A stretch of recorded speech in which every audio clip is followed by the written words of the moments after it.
everybody, to the Ben Swann radio show. I'm your host today, Evan Mulch, and also we have Josh Cook. We are both writers for Ben Swann, and you can always go to benswann.com to check out the latest news and stories that affect your freedom. And Josh, thanks for joining me today. Evan, thanks so much for inviting me. It's always good to be on. All right. Well, good to have you. Well, just so everybody knows, Josh and I, we are both residents of South Carolina, so there's always a lot going on here. We're busy with a few primary races right now, so we're just doing our best to fight for the cause of liberty and to make people aware of what's really going on in our nation and in our state. And we're glad to be here. This is actually the first time we've been on the Ben Swann radio show together. We've done this before, but on a different radio network. So it's good to be on. It's exciting. Yeah, it's always good, man. It seems like we never have a lack of content to talk about. I mean, especially if you live in South Carolina, there's always it's a pretty bad police state, and it seems like the politicians just love the big government and the welfare state. So we got we're always busy trying to fight this machine. Yeah, it's real interesting living in South Carolina because you are able to pretty much buy whatever gun you want, but you still live in a police state.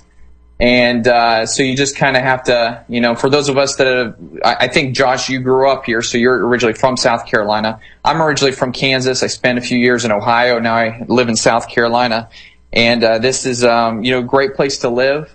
But we're just trying to make it better. We see that the future could be, there could be plenty of freedom in South Carolina, but the people here have to make that choice. And they're sure taking their time on it, aren't they, Josh? Yeah, and I know we have the same goal. A lot of activists that we know we're fighting for the same thing, and that's trying to make South Carolina the freest state in the nation. Right. And I know we both fight. We're just tired of politicians trying to steal our property. That's the big thing with through taxation, through never really being able to own our property, because we're being constantly taxed to death in our property taxes. So I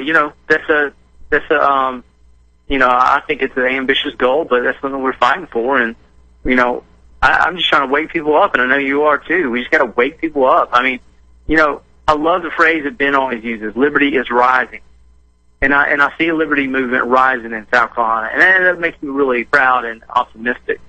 A lot of people, and of course we're both members of the Republican Liberty Caucus, and our membership is, going through the roof. I mean, people are joining, they're tired of the two-party system, and they're joining our group because they want liberty, and they love, really, our message of liberty is resonating with them, and they're joining, they want to be involved.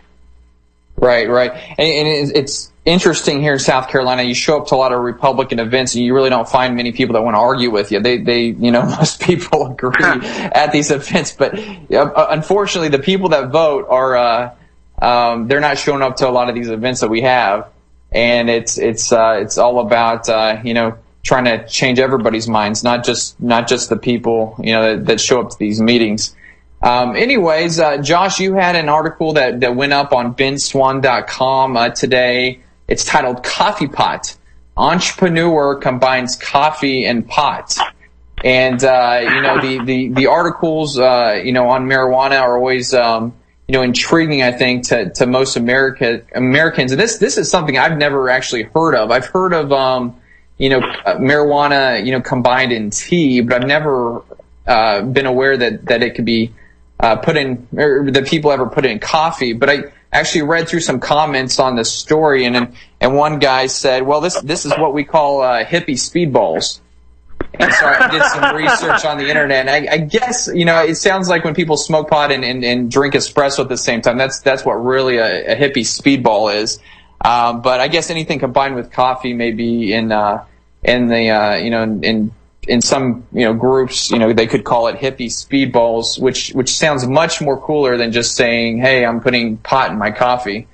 But anyways, and the question is, are brownies going to go with it? Well, hey, you know, there's probably a special name for that too that I'm not aware of. But you know what? Everybody deserves freedom, and for some people, I think if you know they get in America, you should have the freedom to make choices like this as long as you aren't harming other people. And that's why, Josh, I'm glad you wrote a story on it, and I hope it's getting a lot of views on the internet. Tell me, you know, what kind of influenced you to go ahead and write this article and to get it out there on BenSwann.com? Well, I thought it was really just interesting because here you have a guy who, I like to write stories about people that are really creative and they're willing to take a risk, especially entrepreneurs, and especially if it can sidestep government regulation. I mean, here's a guy who stepped out, took a risk. Of course, it's legal in Washington State, but he came up with this idea, and I don't know, that type of those types of stories really fascinate me. Yeah, it's legal in Washington State, but it's not legal in the United States. So you're still taking a big risk, even if you're within a state that's legal, because the national government can still send their people into your state to destroy your business. And that's what's happened to a few Colorado businesses. I think it hasn't happened recently, but it did happen, I think, about a year ago to one or two major businesses there. And it's quite disturbing, especially to me as a business owner. And I know you're an entrepreneur as well, Josh. And to have the government come into your business when you're not doing anything that harms anybody else, that's quite a negative thing. And anyways, it looks like he's going to launch a line of pot-infused sparkling juices in the future. So that's another concept that's probably new.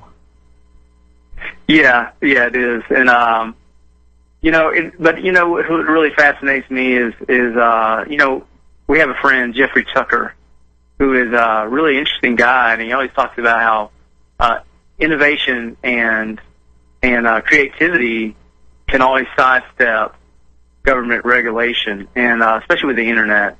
And I just love to hear stories about people that take those type of risks. They use their creative ideas, and and I just think it was a bold move. And evidently, he found a market.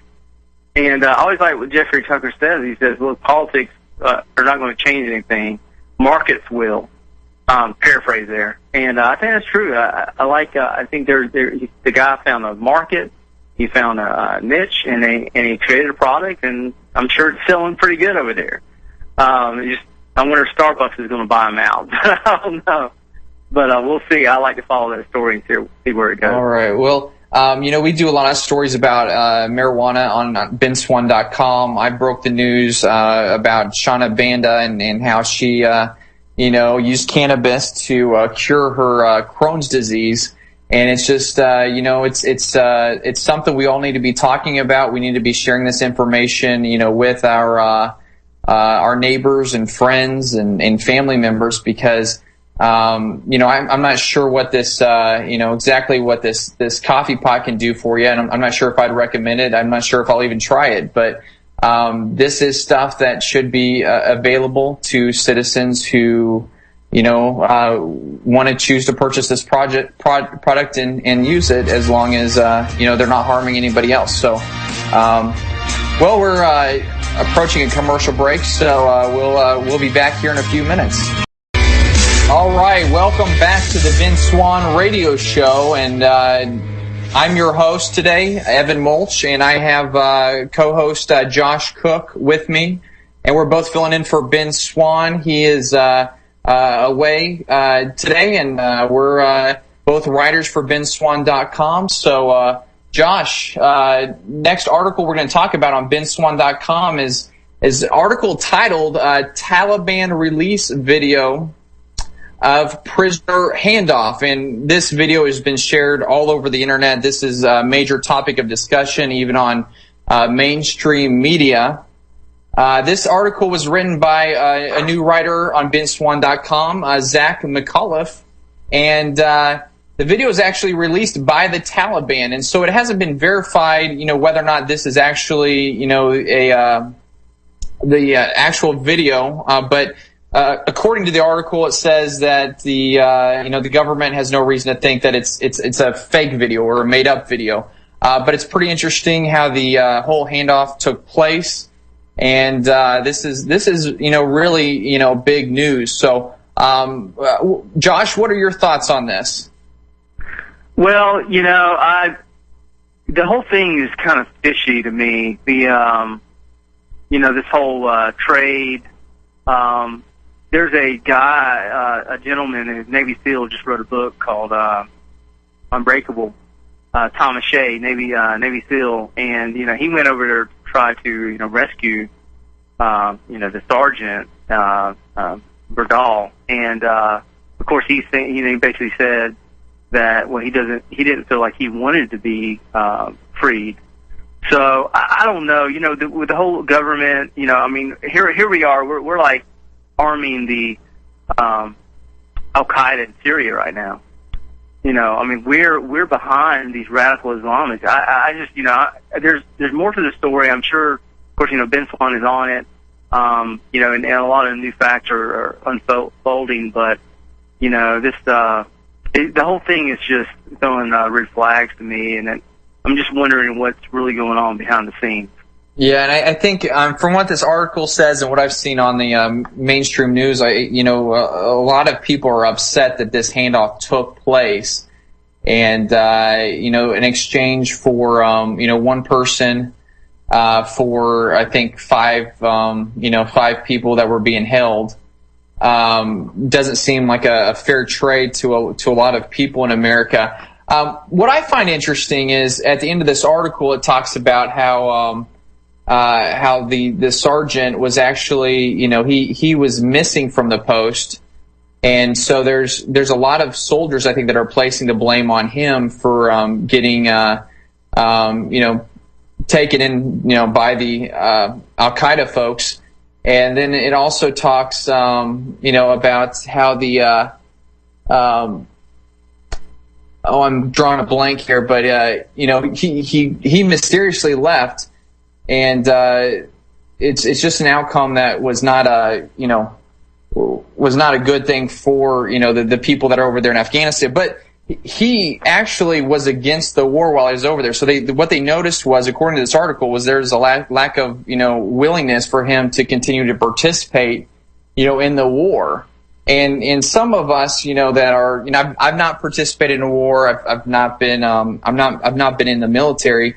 But many of us are very much against our troops being overseas, and so it'd be really interesting to talk to him and members of his members of the military that were with him, just to see what was going on in his head, because a lot of us feel that we should have never gone to Afghanistan in the first place.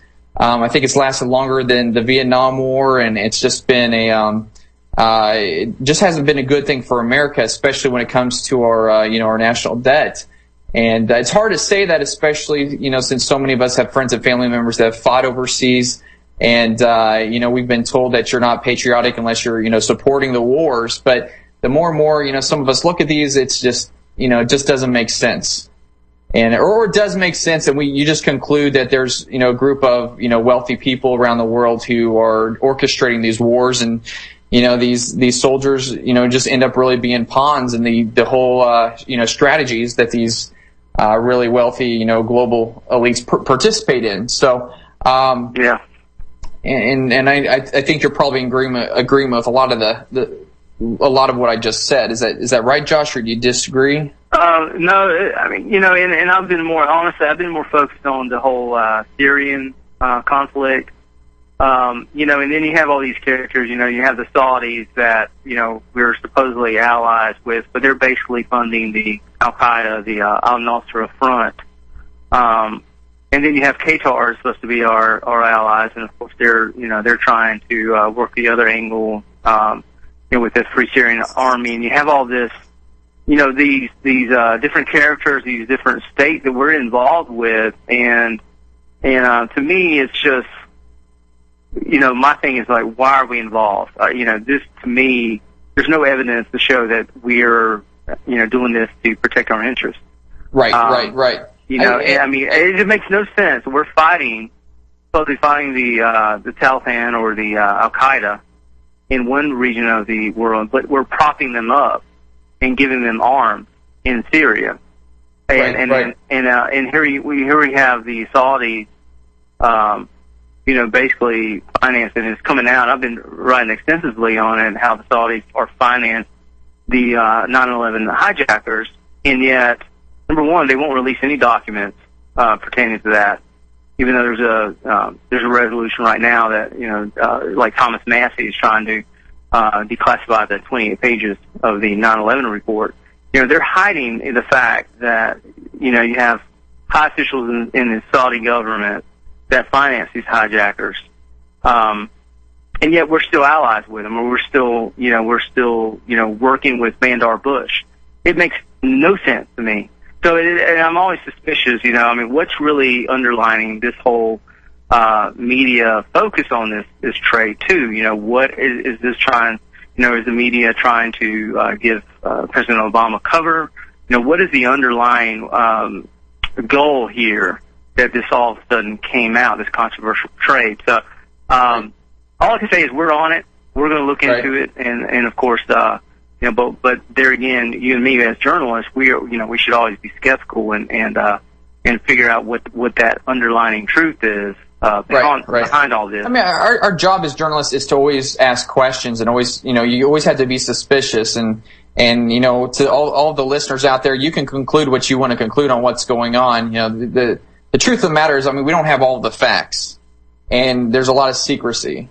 And but there's reason to be suspicious. I remember a few years ago when I wasn't suspicious. Just so everybody knows, my dad used to work with the CIA, and he wasn't actually CIA, but he worked with the CIA, and so I know a little bit of what goes on. Although I think he didn't reveal a lot of the activities that took place when he worked, with the group. But I remember one time being at home, and one of his friends who was CIA called, and he told my dad, my dad's name was Bob, and he just said, Bob, we had Osama bin Laden at Tora Bora. We had the opportunity to kill him.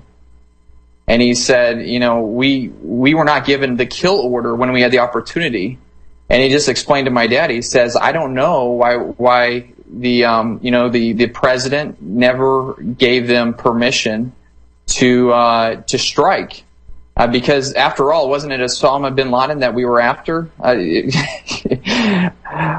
think, Josh, if we look back and watch, if we would go back and watch the news stories, that happened before, right after 9/11, it was all about Osama bin Laden. And to think that we had the opportunity, our military forces had the opportunity to kill him at a really early moment in the war, it's just a big deal that we've passed up on the opportunity to do it earlier. So anyways, we're approaching another station break. Please stay tuned, and we'll be back here with more news. All right, welcome back to the Ben Swann radio show. Do you know if a cyber criminal, online predator, or malware has access to your smartphone today?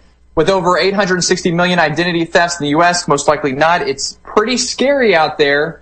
Not only government agencies, but online criminals and predators gaining access to your microphones and webcams. So what can we do about it?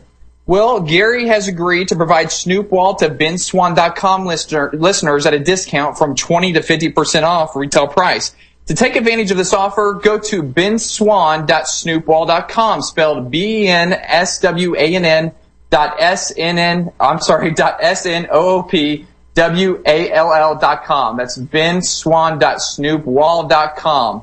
SnoopWall takes control of all of your hardware ports, becoming your trusted port authority so that cyber criminals, online predators, and malicious apps can't. SnoopWall blocks the bad guys so you can reclaim your privacy. The Android version is now available. Gary tells us that the Windows versions are coming out soon, with Apple iPhone and iPad versions to follow this summer. So welcome everybody back to the Ben Swann radio show. I'm your co-host, Evan Mulch, and with me as co-host also is Josh Cook, and we're both writers for Ben Swann. And we've had a lot to talk about. We've talked about the Taliban release video. We've talked about Coffee Pot, all stories on benswann.com.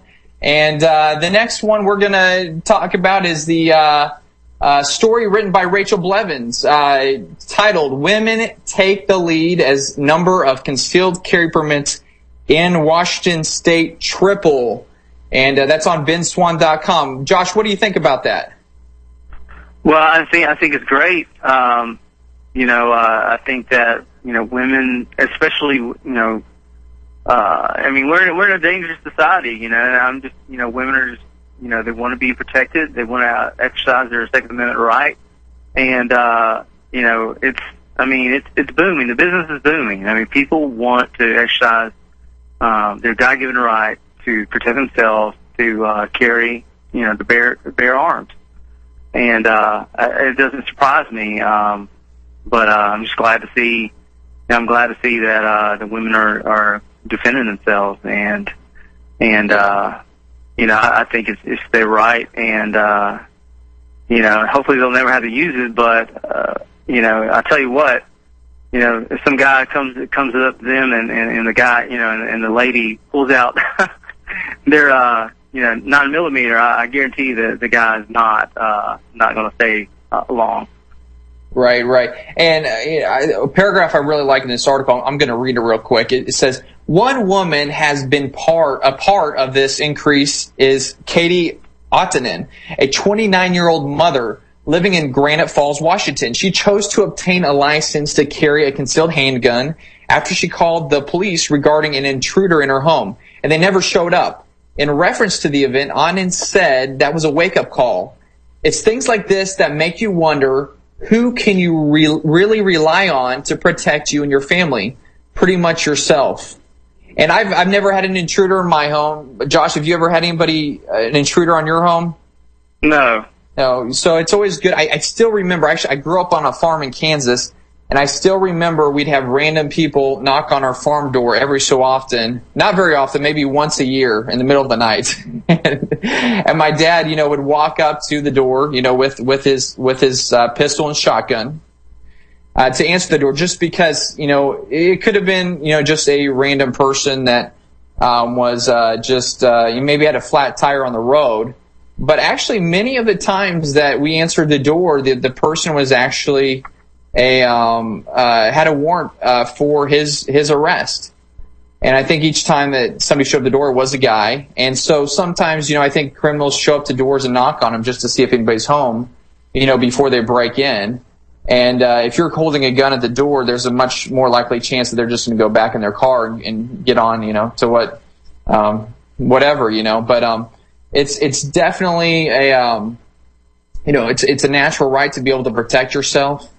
And it's good to know that women are stepping up to the plate and buying guns for themselves, because that's a right that not everybody has around the world, and we still have that right in the United States. Go ahead, Josh.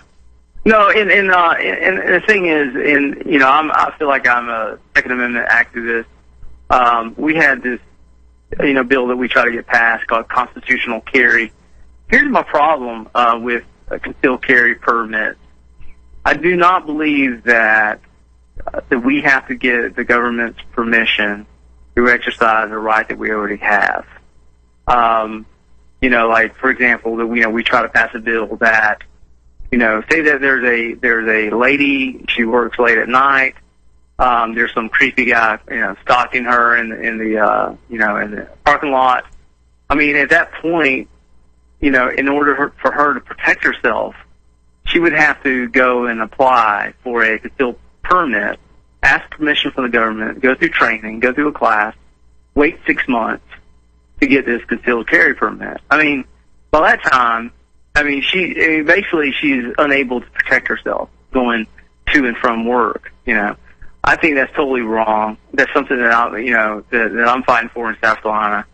If you want to have a concealed carry permit so that other states would recognize your concealed permit, that's one thing, but I don't believe that we should have to ask the government for permission to exercise our Second Amendment right. I know that's not what the focus of the article was about. I'm just saying maybe some of the people that are listening to us now, maybe they agree with me, maybe they don't. But for me, I believe that, if a lady feels threatened, she should be able to go out and buy a gun and conceal carry it, because that's her right under the Second Amendment.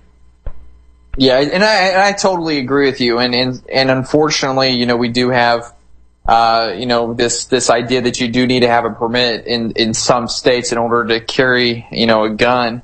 And, Americans already have the right to carry even without the permit.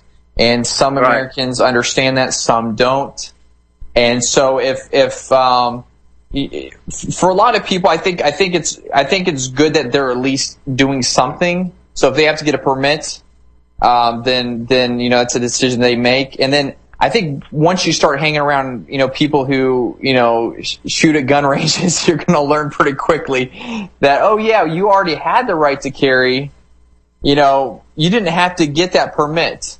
But I think it's always recommended by gun people, hey, safety courses are good. So if you want to learn how to safely carry a firearm and safely shoot it, that is part of a lot of the, curriculum that goes into getting a permit, I think in most states. And so, but it is something we need to question, and we need to encourage people, that if they feel comfortable with it, not to get the permit, just go ahead and carry a gun because they already have that right. It's guaranteed in the Constitution. And, practice some civil disobedience and go ahead and protect themselves that way. Yeah, absolutely. I totally agree with that. All right. So for those listening, we thought we're going to have Jordan Page on as a guest. He wasn't able to make it. So we are going to take questions the last part of this hour and go over, hopefully some of the things we've already, previously talked about. There are some big news stories today. Net neutrality is a big deal. We know the FCC website is getting flooded by messages regarding net neutrality. And this is something I think people who are this is something that Democrats, can come together on, Republicans, independents. I mean, this whole idea that the government can do things on the internet to stop us from freely sharing information via websites or emails is quite a this is something that Americans should easily agree on and easily fight against. And the whole fact that the government is trying to do this to American citizens just gives you more to be suspicious about. Is that right, Josh? Yes. And so here an article, actually if you go to PCWorld.com, there's an article called "A Deluge of Net Neutrality. Comments Flood FCC Website After Oliver Rallies Audience." So it says here, after a comedic video about net neutrality became a YouTube hit, more than 22,000 comments about proposed net neutrality rules flooded the website of the U.S. Federal Communications Commission, and the traffic locked up the agency's web-based comments form for parts of Monday and Tuesday. Many of the comments appear to be driven by Comic Views news commentator John Oliver's 13-minute piece, first airing late Sunday on his new HBO show Last Week Tonight. Daily Show veteran Oliver's commentary slamming broadband providers and the FCC was also posted on YouTube, where it had more than 1.6 million views as of Wednesday morning.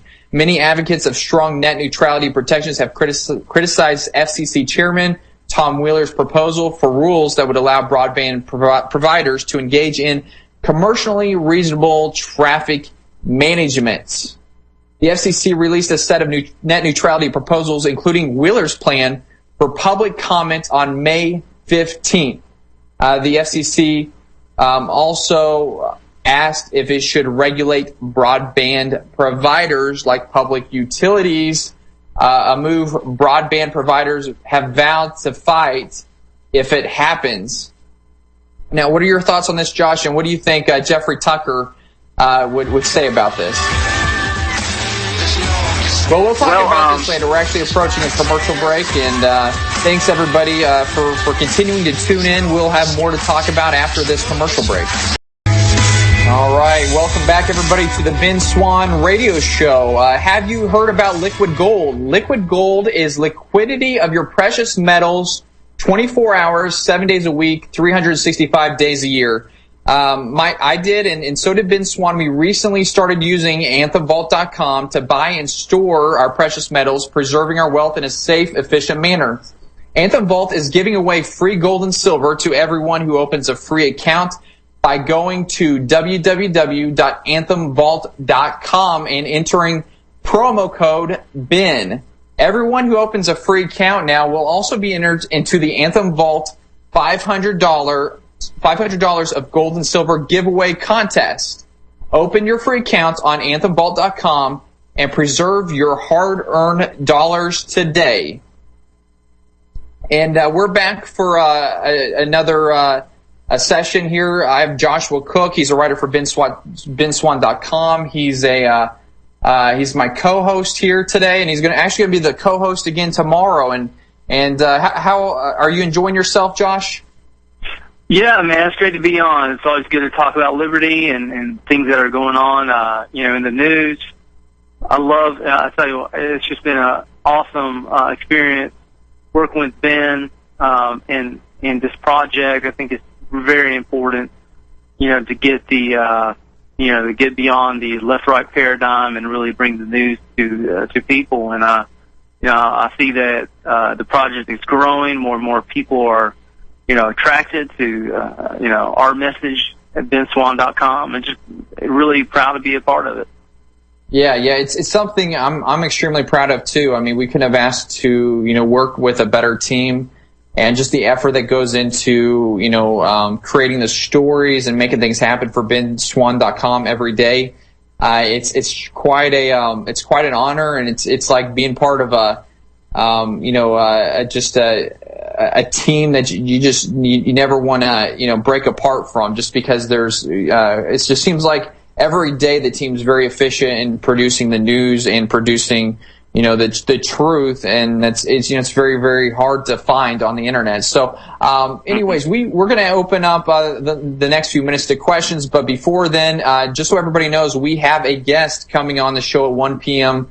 Eastern Standard Time. His name is Tav Henderson, and he's been in the news the last 1 or 2 days, I think, and his group is called Open Carry Texas.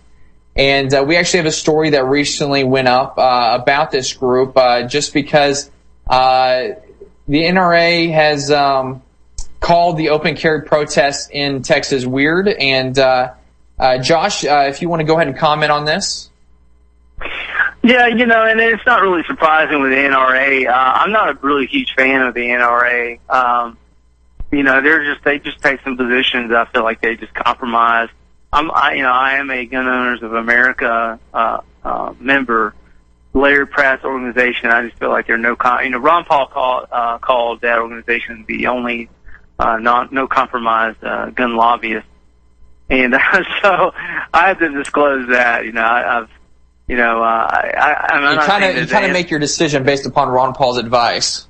Well, and there are also their actions. Larry Pratt is just no compromise, and I feel like the NRA. I'm not saying that they can't do anything right. But that type of statement, I just, and then let me say this: I am an open carry activist too in South Carolina. I have a Facebook page that I started about a year and a half, called "I Support Open Carry in South Carolina" on Facebook. And there again, it goes back. What does the Constitution say? The Second Amendment. It shall not be infringed. And I've been following this group for a while. I've been writing, and within the last year, I've been writing about this group. And I think they're young people. They're young people, and they just believe in the Constitution, and they want to exercise their Second Amendment right. And right. And I can't wait to talk to. Well, I'm really looking forward to the next hour. Yeah. right now we have a caller, Wes in Idaho. Yeah. Can you hear me? Yeah, I can hear you, Wes. Good to have you on the show. Yeah, as writers for Ben Swann, would you know about the dancing Israelis on September 11th? Josh, are you aware of the dancing Israelis on September 11th? No, I'm not aware of that. Really? Okay. I think just about every single 911 documentary video that I've ever seen has something on that. How about the USS Liberty attack on June 8th? We're coming up on the anniversary. Do you know about that?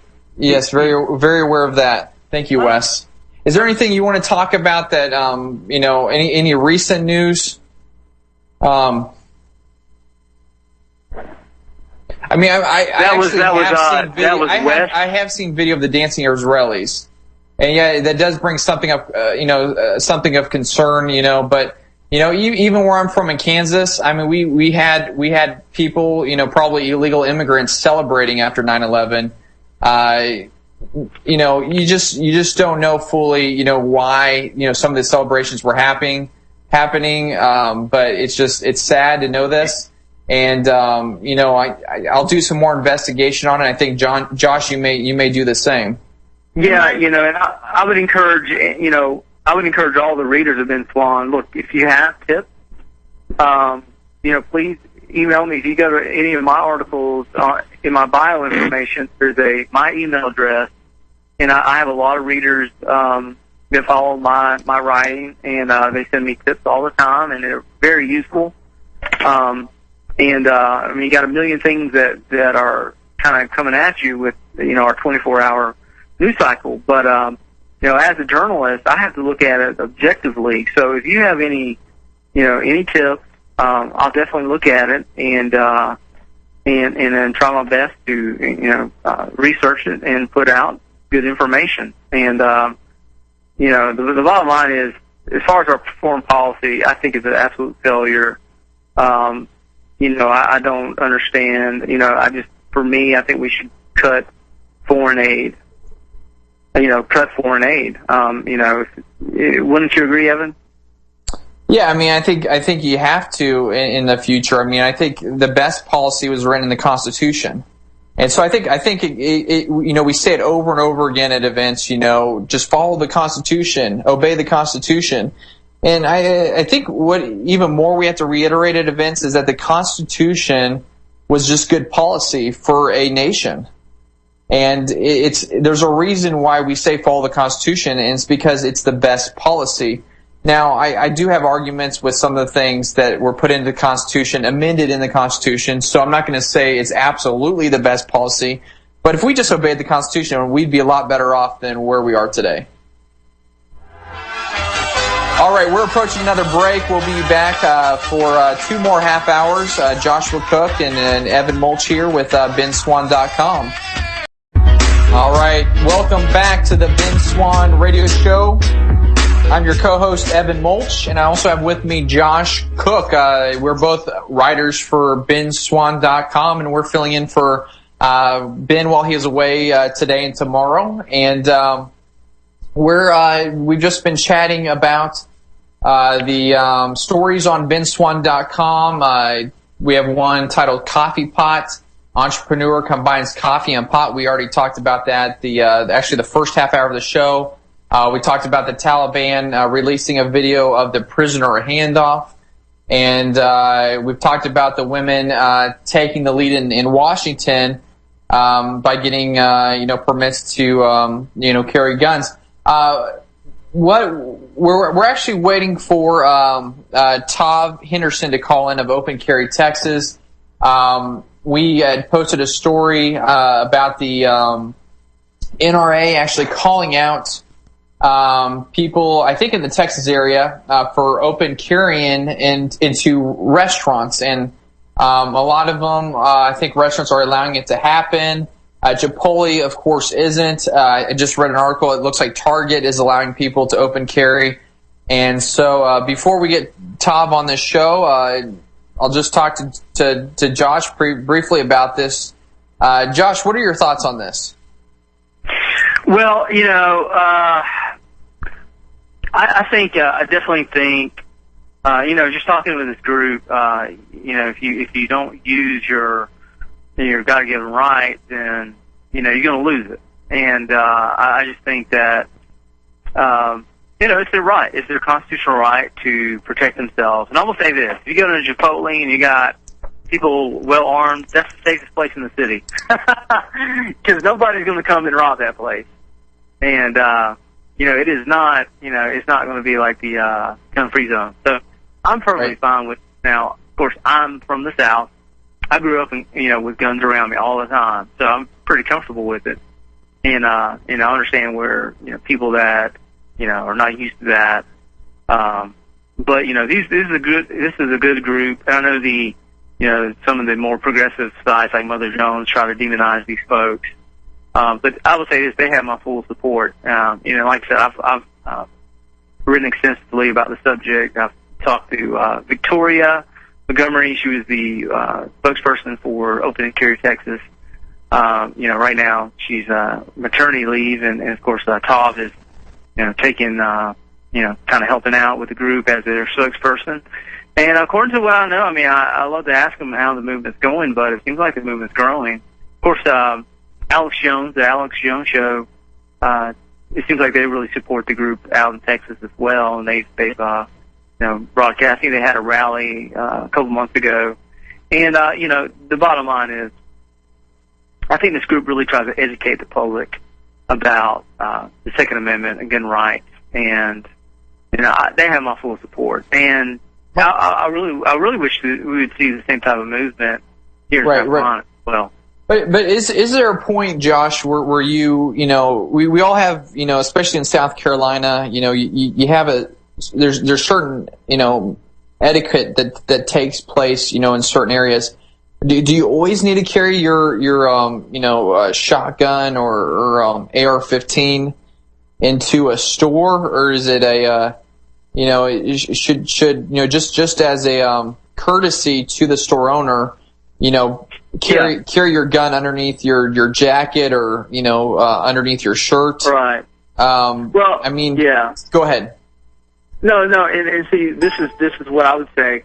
The store owner has every right to put a sign out and say, we don't want our customers to open carry or conceal carry, and that's their right as a property owner. That's their right as an American, to allow what people, if they want their customers to open carry or not. Right. So I fully support the property owner to make that decision, and I wouldn't have any problem with it. Of course, I would just venture. As an open carry activist, I would just venture to go to that store that's open to people that want to open carry. I would, as a choice as a consumer, I would just go to that store. So that's my position on it. But there again, it's about educating the public about guns and about the Second Amendment. And like I said, there's been instances where there, down in Georgia, a man goes into a Waffle House, sees a bunch of activists that are open carrying. Guess what? They're not robbing that place. They're not robbing that place. They're going to go somewhere else. Right. Like I said, the Chipotle that has 5 guys with AR-15s and AK-47s. That Chipotle is not getting robbed. So that's my position on it. But I understand. A lot of people may feel uncomfortable, but there again, it's the it's the owner, and if Target wants to put signs and say, look, right now I think there's a group that's trying to petition Target to ban guns from their stores. I'm going to write about that here in a couple of days. But that's their right as a private property owner. That's their right to ask customers not to do that. But there again, that's a great opportunity for other stores to say, hey, we welcome the open carry movement into our doors. Well, I mean, if I'm a business owner, I own a restaurant, and I don't want people to leave because there's a bunch of guns. I mean, it really depends on who's carrying the guns too. I mean, if you have a bunch of people that are loud and obnoxious, and they're acting like maniacs in your place, with their guns, you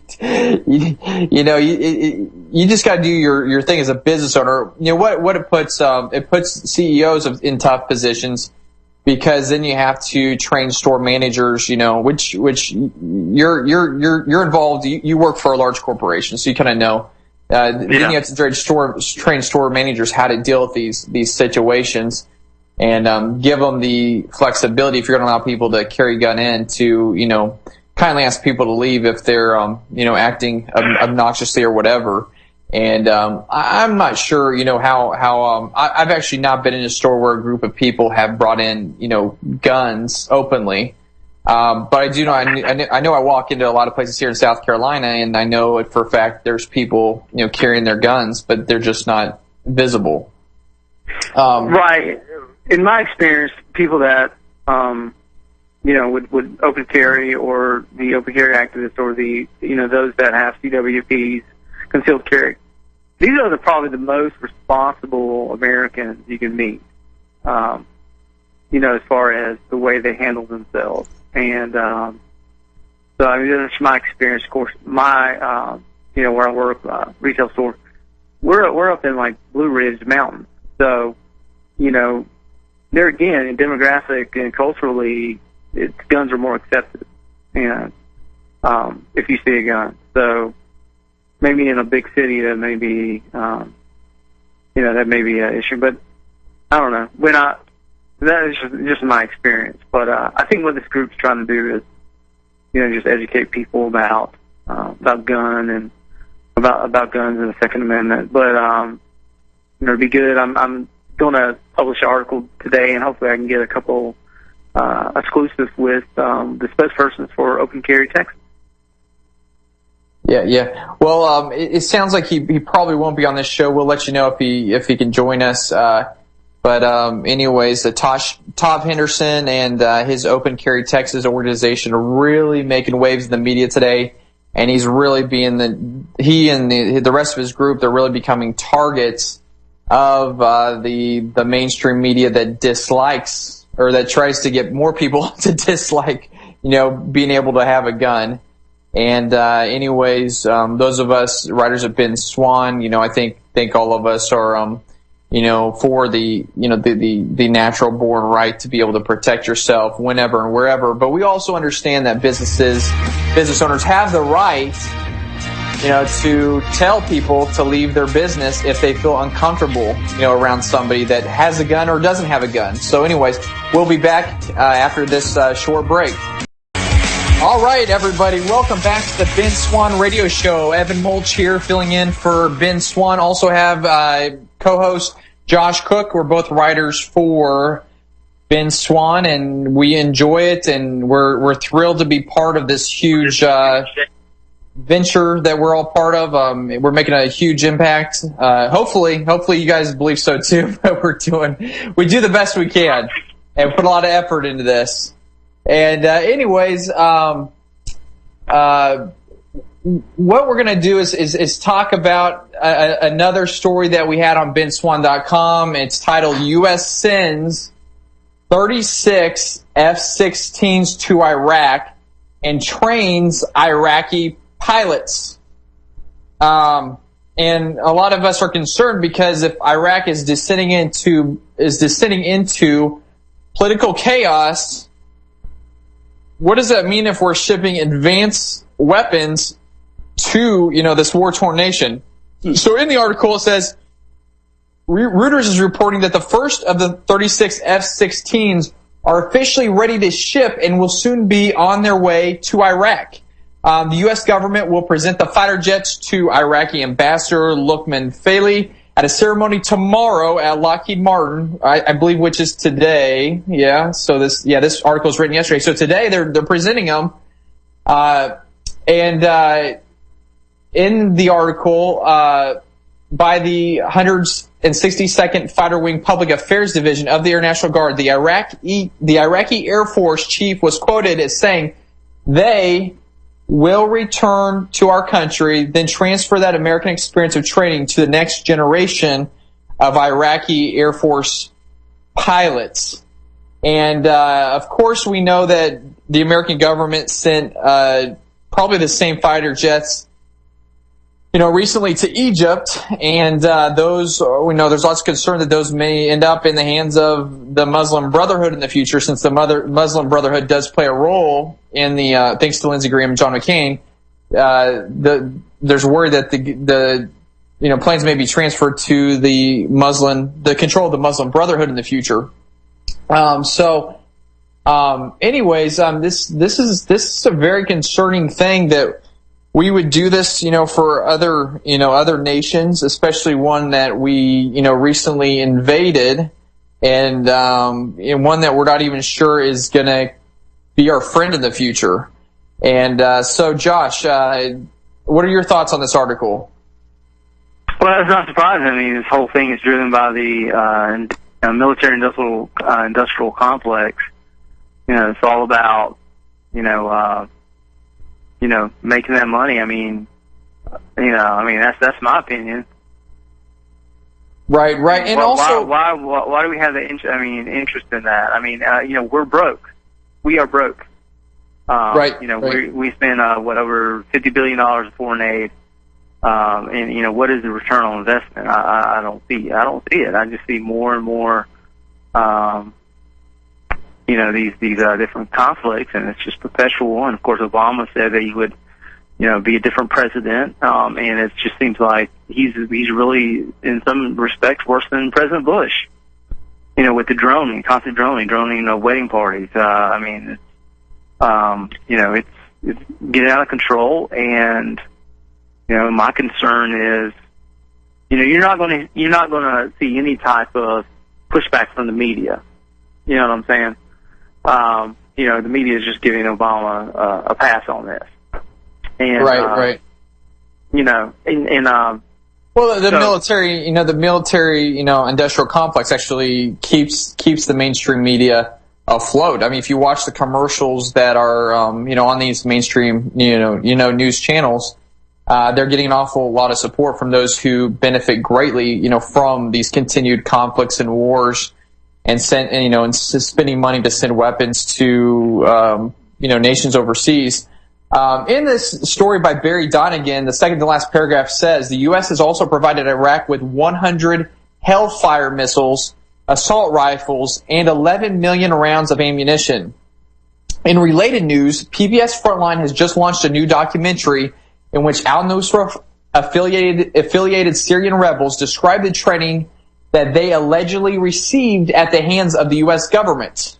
In January of 2013, let's just note here that Lindsey Graham and John McCain probably had a lot to do with the training of the Syrian rebels, from what we know at this point. And it goes on to say, in January of 2013, the U.S. government sent F-16s to Egypt just months before a July coup in which the Egyptian military ousted then President Mohamed Morsi.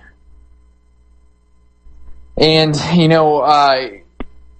Josh, you talked about Ron Paul's advice, for, the specific gun group to support. I think we can all understand, when people were calling Ron Paul crazy during the last presidential campaign for wanting to mind our own business, right now he makes more sense than anybody, I think.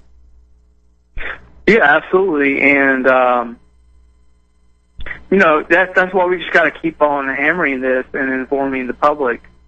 And, how else can we start a revolution of getting this information out to make a change? To make a change. Because, I don't know, it's powerful. We see that in the race right now with Lindsey Graham. He's facing 6 challengers, but how can you compete against $7 million? And a lot of that money is from special interest and also from the military-industrial complex. And of course, Lindsey Graham uses fear. Always talking about this. Well, if we don't fight them overseas, we'd have to fight them here, right? Right. And this whole notion, you keep on hearing them talk about, free speech is a good idea, but we're at war. And I'm going like, really? Seriously? I mean, just put aside the Constitution, our rights, and our civil liberties because we're on war. I mean, we've always been at war. It's a war of ideas. Yeah. Yeah. Yeah. I mean, there's always been a conflict. There's always been a war, and it's just, I'm really hoping that the younger generation, our age, can really see through this. And the only way they can see through it is, for us to keep on, publishing these articles. I love what antiwar.com is doing. They're putting some really good information out. Ron Paul put some really good information out.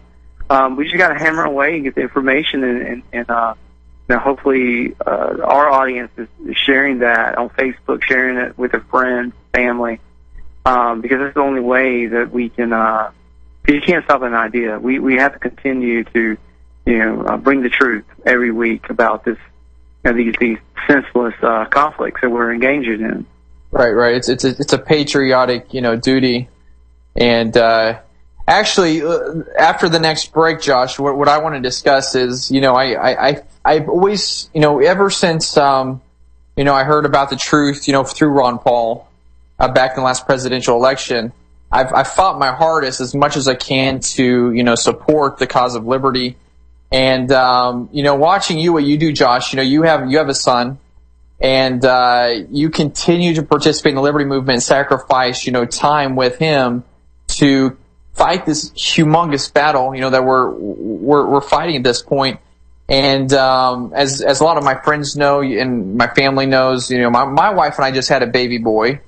And one of the thoughts that ran through my head is I see so many that don't participate in this. They say, well, I'm too busy with my son. I've got too many family obligations. I'm not going to take the time to, be part of the cause of liberty because, I've got a family to take care of. But, all in all, we all have, Josh, you sacrifice a lot, and I can tell you, I've got a baby boy, but I'm going to continue to sacrifice for the cause of liberty because his whole future depends on it, and so does this. Your son's future depends on this too.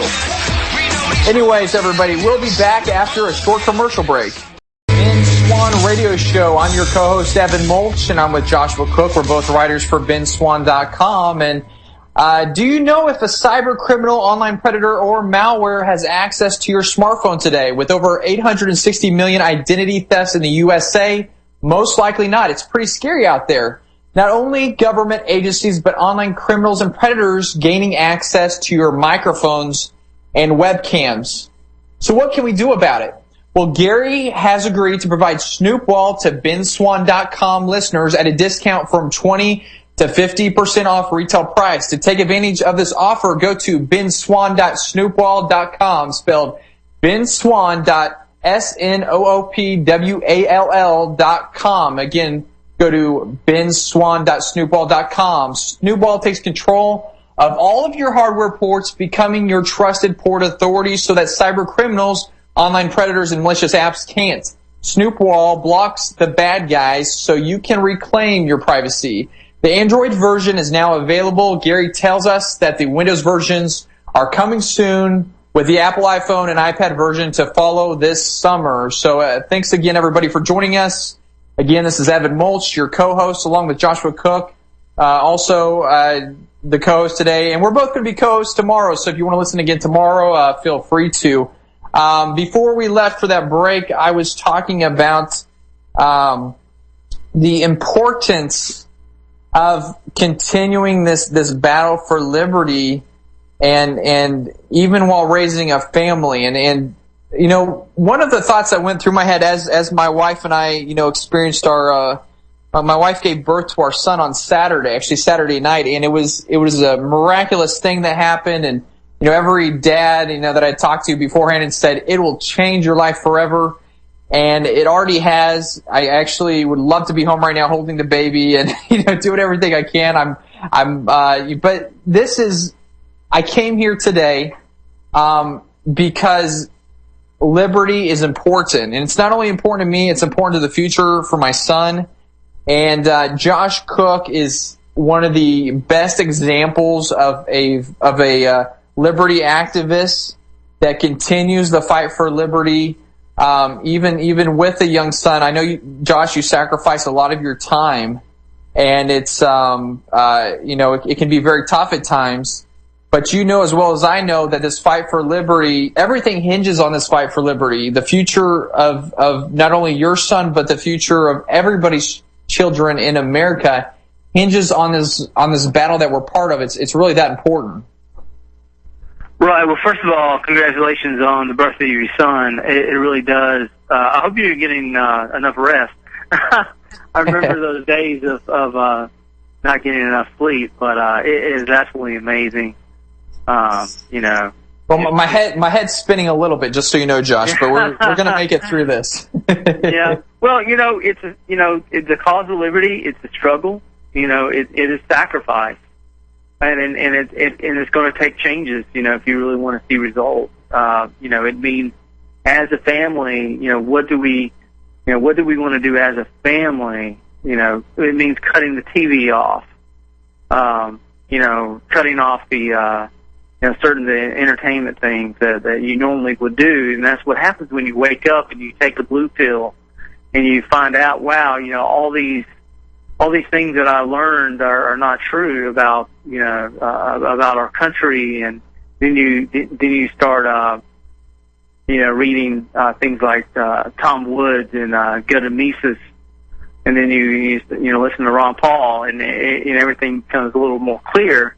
And then you say, well, what can I do about it? Well, it means cutting off the TV and writing for Ben Swann, in my case, or researching, reading articles. I know what you mean. I mean, sometimes I'm in meetings, I'm involved with a local Republican Party, and trust me, I would rather be at home spending time with my little boy, and it is really hard on family. It is about finding that balance.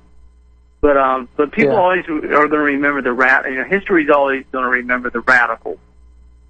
People that want to buck the status quo, people that want to speak out with a loud voice, a voice of reason and logic and a passion. And I feel like our movement brings that, but we have the energy. We're the group that has the energy, and just along those lines, I feel like people are just looking for something other than the two-party system in America, and they want to change. They want it different. They want something different. They want freedom. And what's amazing, what's amazing also is you hear these parties talking about minority outreach all the time. But what I've found, in our group, there's people from all walks of life. There's like different. We have Vietnamese, we have Hispanic, we have black, we have white. It's not because we're like trying to speak a certain message to a different group. No, we just talk about liberty. And guess what? We talk about liberty, and that attracts all sorts of people to our movement. And that's what I love about it. I really do. And I just think it's putting in the hard work, the time.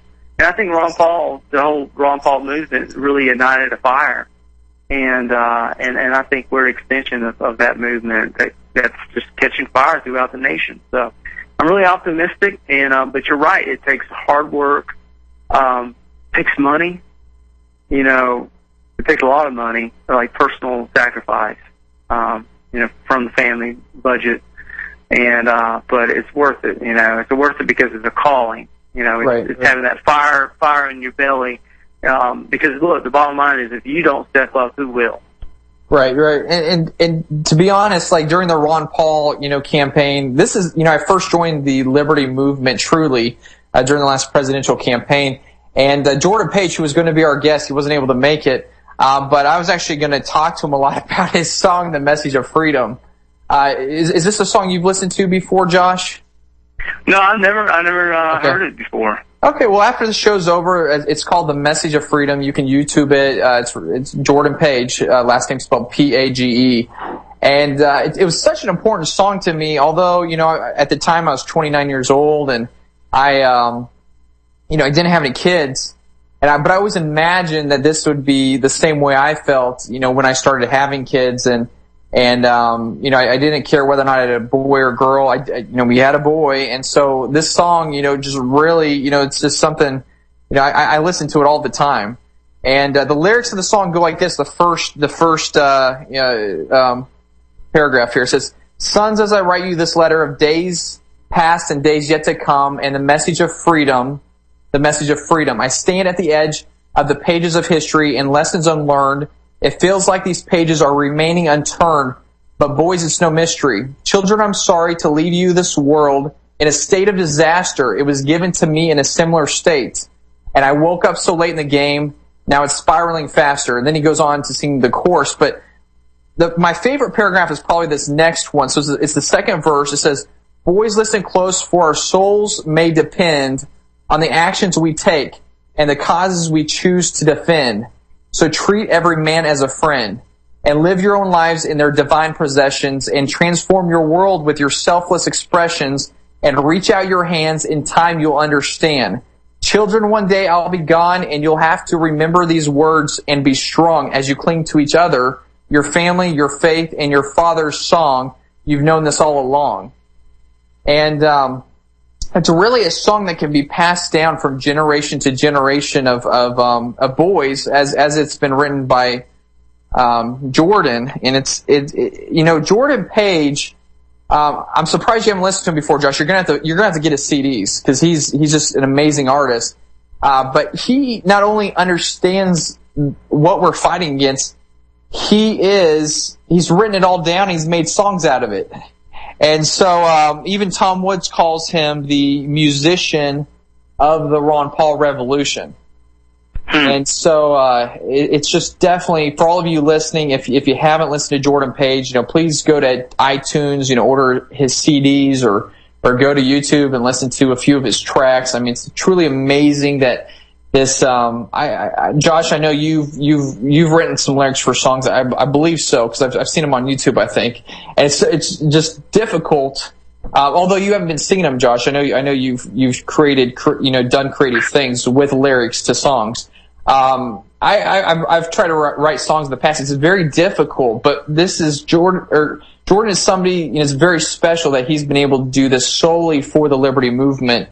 And, we hope to have him back on the show in the next few weeks. And so, just for everybody listening out there, I mean, if you have kids and you feel like you can't sacrifice time for the Liberty Movement, just please, please do your best to be, part of what Josh and I are also a part of. We're getting ready to take another break here, but we'll be back. We have a caller that just called in, and we'll be talking to him right after the break. Thank you. All right, welcome everybody back to the Ben Swann Radio Show. I'm your co-host, Evan Mulch, and I have with me co-host Josh Cook. We're both writers for BenSwann.com. Have you heard about liquid gold? Liquid gold is liquidity of your precious metals 24 hours a day, 7 days a week, 365 days a year. I and Ben Swann recently started using AnthemVault.com to buy and store our precious metals, preserving our wealth in a safe and efficient manner. Anthem Vault is giving away free gold and silver to everyone who opens a free account by going to www.anthemvault.com and entering promo code BEN. Everyone who opens a free account now will also be entered into the Anthem Vault $500 of gold and silver giveaway contest. Open your free accounts on AnthemVault.com and preserve your hard-earned dollars today. All right, we have a caller in. It's Bill in Idaho. Welcome. Well, thank you so very much. Great broadcast, gentlemen. I was sorry that you lost our friend out here in Idaho. He had called in regard to the Liberty. Wanted to make sure you're aware there's going to be a special memorial, I believe, on Sunday on Liberty Hour. Everybody needs to dial in. As much as anything else, it's those that paid the full measure and have not been recognized in regard to that issue. But I wanted to mention to you, especially the young gentleman, from South Carolina, thedailypaul.com/244590, 244590. Rod Class, want to stick it to the bankers? Did you know the day you signed the note, your whole house was paid for in full? I hope you get over to AIB talkshoeradio.com and look up some of those specific archive sets that he's done. He's absolutely brilliant. Private Attorney General. He's standing up for each and every one of you young people in the generations to come. And what is his name again? Rod, R-O-D, Class, C-L-A-S-S. Okay, thank you so much for calling in. And you're asking people to call the Liberty Hour. How do we call in the Liberty Hour? It's same broadcast, sir. 2 o'clock in the afternoon on Republic. 2 p.m. So call. Same station. And you're wanting us to call in on which day?